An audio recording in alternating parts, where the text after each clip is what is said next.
की बालगंगाधर मेनोन की मेनोन सारे നേതാവേ വീരതയോടെ നയിച്ചോളൂ ലക്ഷം ലക്ഷം പിന്നാലെ മേനോൻ ഗ്രൂപ്പിനെ കൊണ്ടുകടിച്ച് ഞങ്ങൾ താഴെ ഇറക്കും. മേനോൻ ഗ്രൂപ്പിനെ കൊണ്ടുകടിച്ച് ഞങ്ങൾ താഴെ ഇറക്കും.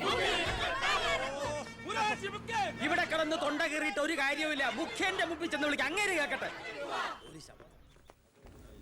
വിഷമിക്കണ്ടോ വേലായുധ. എന്റെ കൂടെ നിൽക്കുന്ന നിങ്ങളെ രണ്ടുപേരെയും പാർട്ടി സെക്രട്ടറി സ്ഥാനത്ത് നിന്ന് മാറ്റിയിട്ടുണ്ടെങ്കിൽ തിരിച്ച് ജനറൽ സെക്രട്ടറി ആയിട്ട് അവരോധിക്കും ഞാൻ. ഇതൊക്കെ ആ മുഖ്യമന്ത്രി അവരാജന്റെ പണിയാ. ഉടനെ ഒരു തീരുമാനം എടുത്തേ പറ്റൂ. വളരെ ശരിയാണ്. ഇങ്ങനെ പോയാൽ മേനോൻ സാറിനും ദിവാരൻ സാറിനും മന്ത്രി എന്ന പദവി മാത്രമേ കാണൂ. അധികാരം മുഴുവൻ മുഖ്യന്റെ കയ്യിൽ. ഇത് നമ്മുടെ ഗ്രൂപ്പിനെ ഒതുക്കാനുള്ള ശ്രമമാണ്. ഇപ്പം തന്നെ എന്റെ വകുപ്പിൽപ്പെട്ട എല്ലാ കോർപ്പറേഷൻ ചെയർമാൻമാരോട് രാജിവെക്കാൻ പറഞ്ഞിരിക്കുക മുഖ്യമന്ത്രി. ഓ, പകരം മുഖ്യന് ഓശാന പാടുന്നവനെ കയറ്റിയിരുത്താനായിരിക്കും. നടക്കുകയല്ല. രാജിവെക്കേണ്ടത് അയാളെ അവറാച്ചൻ. രാഷ്ട്രീയത്തിൽ 18 പഠിച്ച എന്റെ അടുത്ത് അയാളുടെ കളി. എത്ര ഗ്രൂപ്പ് കളിച്ചും കുതികാൽ വെട്ടിയുവാ മേനോൻ സാർ ഈ നിലയിലെത്തിയത്. അല്ല, ഞാൻ ഉദ്ദേശിച്ചത് എന്നൊക്കെയാ മുഖ്യൻ പറഞ്ഞു വരുത്താൻ ഇടയുണ്ടെന്ന്. ഈ വിധത്തിൽ ഇന്നേ വരെ ഒരു പരീക്ഷ പോലും എഴുതാത്ത ഈ മേനോൻ സാറിന് എന്തൊക്കെ പരീക്ഷണങ്ങളാ നേരിടേണ്ടി വരുന്നു എന്ന് ആലോചിച്ച് നോക്കി. അല്ല, ഞാൻ ഉദ്ദേശിച്ചത് എനിക്കൊന്നേ പറയാനുള്ളൂ, മുഖ്യമന്ത്രി അവരാച്ചൻ രാജിവെക്കണം. പകരം മേനോൻ സാർ മുഖ്യമന്ത്രി ആകണം. ഞാൻ ഉദ്ദേശിച്ച ഞാൻ മുഖ്യമന്ത്രിയായതിന്റെ അന്ന് മുതൽ കേൾക്കുക മുഖ്യമന്ത്രി രാജിവെക്കണമെന്ന്. അതെ, തർക്കമുണ്ട്. മുഖ്യമന്ത്രി രാജിവെക്കണം. എനിക്ക് ഈ കൺവീനർ സ്ഥാനം മടുത്തു. അവനവന്റെ പാർട്ടി ഈ മുറവിളി പ്രതിപക്ഷത്തിന്റെ ഭാഗത്തു നിന്നല്ല. പ്രതിപക്ഷം കാര്യമുള്ള കാര്യത്തിനെ പറയൂ. ബഹുമാനപ്പെട്ട വിദ്യാഭ്യാസ മന്ത്രി ബാലഗംഗാധര മേനോൻ ഈ മന്ത്രിസഭയിൽ അംഗമാണോ അതോ പ്രതിപക്ഷത്തിന്റെ വ്യക്തമാണോ? ആ സംശയം എനിക്കുണ്ട്. ഞാൻ ഈ മന്ത്രിസഭയിൽ അംഗം തന്നെയാണോ? അല്ല, എന്നോടും എന്റെ ഗ്രൂപ്പിനോടുള്ള മുഖ്യന്റെ അവഗണന കണ്ട് ചോദിക്കുന്നത്. എനിക്കൊന്നേ പറയാനുള്ളൂ, മുഖ്യമന്ത്രി രാജിവെക്കണം. ഇയാൾ അവിടെ ഇരിക്കുക. മേനോൻ പറയട്ടെ. എനിക്കൊരു കാര്യം പറയാനുണ്ട്. മുഖ്യമന്ത്രി രാജിവെക്കണമെന്നൊന്നും ഞാൻ പറയുന്നില്ല. പക്ഷെ എന്നെ രാജിവെക്കുമെന്ന് ഞങ്ങൾക്കറിയാം. ഭൂരിപക്ഷത്തിന്റെ അഭിപ്രായം മുഖ്യൻ രാജിവെക്കണമെന്ന് തന്നെ. എന്നിട്ട് വേണം മേനോൻ അതിൽ കയറിയിരിക്കാൻ. അതെ തോമിച്ച, 25 കൊല്ലമായിട്ട് MLA-യും പല വകുപ്പുകൾ കൈകാര്യം ചെയ്തിട്ടുള്ള മന്ത്രിയുമാണ് ഞാൻ. മുഖ്യമന്ത്രിയാവാൻ ഇയാളെക്കാൾ യോഗ്യം ഞാൻ തന്നെ. ആ പൂതി അങ്ങ് മനസ്സിൽ വെച്ചാൽ മതി. ഇത്രയും അഴിമതി ആരോപണങ്ങൾ ഉണ്ടായിട്ടുള്ള ഒരാളെ മുഖ്യമന്ത്രിയായിട്ട് കേരളത്തിന് വേണ്ട. എന്റെ പേരിൽ ആരോപണങ്ങളേ ഉള്ളൂ. പക്ഷെ മുഖ്യമന്ത്രി അടക്കം പല മന്ത്രിമാരും നടത്തിയ അഴിമതികളുടെ വ്യക്തമായ തെളിവുകൾ എന്റെ കയ്യിലുണ്ട്. അയ്യയ്യേ, നിർത്ത്. നിങ്ങൾ ഇങ്ങനെ പരസ്പരം അങ്ങോട്ടും ഇങ്ങോട്ടും അഴിമതി കേസുകൾ വിളിച്ചു കുവിയാല് അതിന് മുതലെടുക്കുന്നത് ആരാ? പ്രതിപക്ഷം. ഇനി ഒരൊറ്റ തവണ പ്രതിപക്ഷം അധികാരത്തിൽ വന്നാ കേരളം ബംഗാള് പോലെ ആവും. താഴെ ഇറക്കാൻ പറ്റിയെന്ന് വരില്ല. അപ്പൊ പിന്നെ കിടന്ന് നിലവിളിച്ചിട്ട് ഒരു കാര്യമില്ല.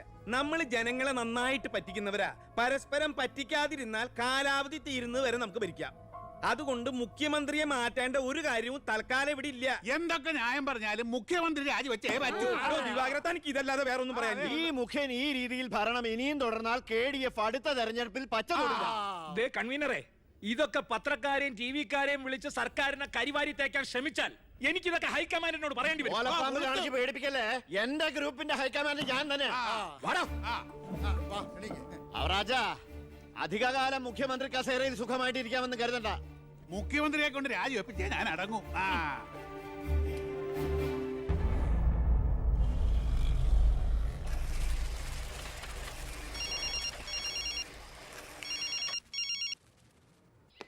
ഫൈനാൻസ് മരുമകൻ IPS. എന്താ നീ ഉടൻ ദിവാകരന്റെ ഗസ്റ്റ് ഹൗസിൽ എത്തണം. ഓ, ഉടനെ എത്തിക്കോളാം. രഞ്ജി, പണം എടുത്ത് ലോക്കറി വേ. ശരി. അല്ല, നിങ്ങൾ ബസ് ഓണേഴ്സും തൊഴിലാളിയും തമ്മിലൊരു പരസ്പര വിട്ടുവീഴ്ചയ്ക്ക് തയ്യാറായില്ലെങ്കിൽ ഈ സമരം ഒത്തീർപ്പാക്കാൻ പറ്റുമെന്ന് എനിക്ക് തോന്നുന്നില്ല.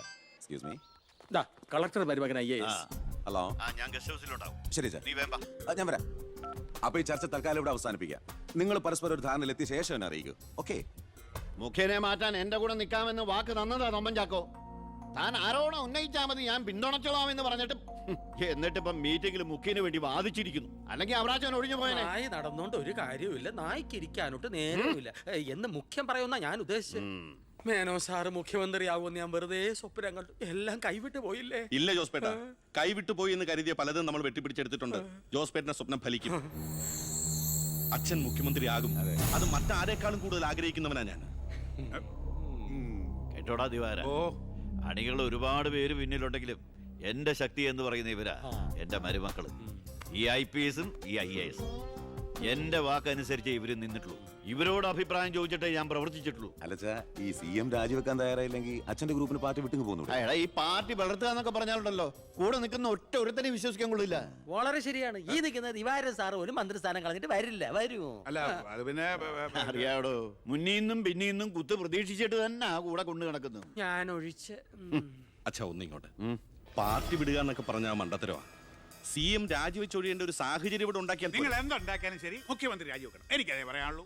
നീ എന്താ ഉദ്ദേശിക്കുന്നത്? സ്വാശ്രയ കോളേജുകൾക്കെതിരെ വിദ്യാർത്ഥികളുടെ സമരം നടക്കുകയാണല്ലോ. അതെ. മുൻപന്തിയിൽ നിൽക്കുന്നത് മുഖ്യനെ പിന്തുണയ്ക്കുന്ന കേസയാ. അത് വിദ്യാഭ്യാസ മന്ത്രിയായ അച്ഛനെതിരുള്ള മുഖ്യന്റെ കളിയാണ്. ആ സമരം വഷളാക്കണം. അതെന്നെയല്ലടാ ബാധിക്കുക. ഞാനൊന്ന് പറഞ്ഞോട്ടെ. സമരം ചെയ്യുന്ന വിദ്യാർത്ഥികളെ പോലീസുകാരെ കൊണ്ട് നമ്മൾ തല്ലിച്ചതയ്ക്കുന്നു. ആഭ്യന്തരം കൈയടക്കി വെച്ചിരിക്കുന്ന മുഖ്യനെതിരെ വിദ്യാർത്ഥികൾ തിരിയും. കേരളമാകെ ആളിപ്പടരുന്ന വിദ്യാർത്ഥി സമരത്തിന് മുന്നിൽ മുഖ്യൻ മുട്ടുമടക്കും. സാറിന്റെ ബുദ്ധി കൊള്ളാം. പക്ഷെ മുഖ്യൻ പറയുന്നതല്ലേ പോലീസ്. പിന്നെ ഞാൻ പറഞ്ഞാ കേൾക്കുന്ന പോലീസുകാരും ഉണ്ട് ജോസഫേട്ട. ASP അർഷൻ എനിക്ക് വളരെ വേണ്ടപ്പെട്ട ആളാ. ഞാൻ അച്ഛനോട് പറഞ്ഞിട്ടില്ല നമ്മുടെ മീനൂട്ടിക്ക് വേണ്ടി. ആ. Hello sir, how are you sir? Yes, കാര്യം മനസ്സിലായി. പക്ഷേ എന്ത് പ്രകോപനം ഉണ്ടായാലും പോലീസ് സംയമനം പാലിക്കണമെന്നാ. പണം കൊടുത്ത് ലോക്കറി വേ. ശരി.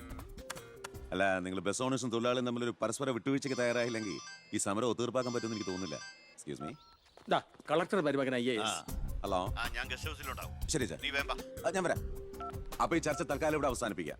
നിങ്ങൾ പരസ്പരം ഒരു ധാരണയിൽ എത്തിയ ശേഷം എന്നെ അറിയിക്കൂ. ഓക്കെ? മുഖ്യനെ മാറ്റാൻ എന്റെ കൂടെ നിൽക്കാമെന്ന് വാക്ക് തന്നതാ തൊമ്പൻ ചാക്കോ. താൻ ആരോണം ഉന്നയിച്ചാൽ മതി, ഞാൻ പിന്തുണച്ചോളാമെന്ന് പറഞ്ഞിട്ട് എന്നിട്ടിപ്പം മീറ്റിംഗിൽ മുഖ്യന് വേണ്ടി വാദിച്ചിരിക്കുന്നു. അല്ലെങ്കിൽ അവരാച്ചൻ ഒഴിഞ്ഞു പോയനെ. നായി നടന്നോണ്ട് ഒരു കാര്യമില്ല. നായ്ക്ക് ഇരിക്കാനോട്ട് നേരമില്ല എന്ന് മുഖ്യം പറയുന്ന ഞാൻ ഉദ്ദേശിച്ചത്. മേനോ സാറ് മുഖ്യമന്ത്രിയാവുമെന്ന് ഞാൻ വെറുതെ സ്വപ്നം കണ്ടു. എല്ലാം കൈവിട്ട് പോയില്ലേ? ഇല്ല ജോസഫേട്ട, കൈവിട്ടു പോയി എന്ന് കരുതിയ പലതും നമ്മൾ വെട്ടിപ്പിടിച്ചെടുത്തിട്ടുണ്ട്. CMന്റെ ഓർഡർ. എടോ, പോലീസിന് നൊന്താ നിങ്ങൾ കൈയും കെട്ടി നോക്കി നിൽക്കുവോ? അത് പിന്നെ പ്രത്യേകിച്ച് പറയണോ? എങ്കിൽ പോലീസിന് നോവും. പിന്നെന്താ ചെയ്യേണ്ടെന്ന് അറിയാമല്ലോ.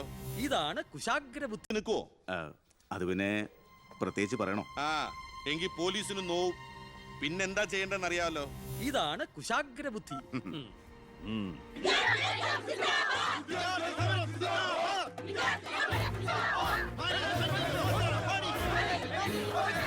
വിദ്യാഭ്യാസം കച്ചവടമാക്കിയ നിയമം കയ്യിലെടുത്ത് പൊതുജീവിതം സമർപ്പിക്കാൻ ആരും ശ്രമിക്കരുത്. Go back. I repeat, ദയവായി പിന്നിൽ പോവുക. വിദ്യാർത്ഥി സമരം സിന്ദാബാദ്. Police go back. Police go back. Police go back. Police go back. Police go back. Police go back.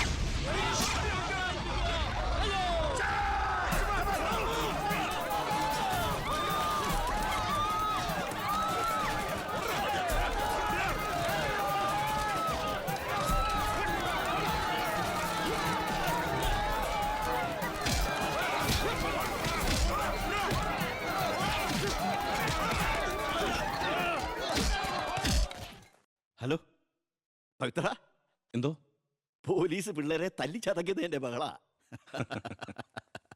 പവിത്ര, നിന്റെ താന്ത്രം ശരിക്കും ഏറ്റ് കേട്ടോ. അവിടെ പോലീസും പിള്ളേരും തമ്മിൽ പൊരിഞ്ഞ യുദ്ധം. ഇതോടെ മുഖ്യന്റെ പ്രതിച്ഛായ മാറിക്കിട്ടും. അച്ഛൻ നോക്കിക്കോ, ഇനി വിദ്യാർത്ഥികൾ ഇറങ്ങിയിരിക്കില്ല. കേരളക്കരയാകെ പ്രതിഷേധം കത്തി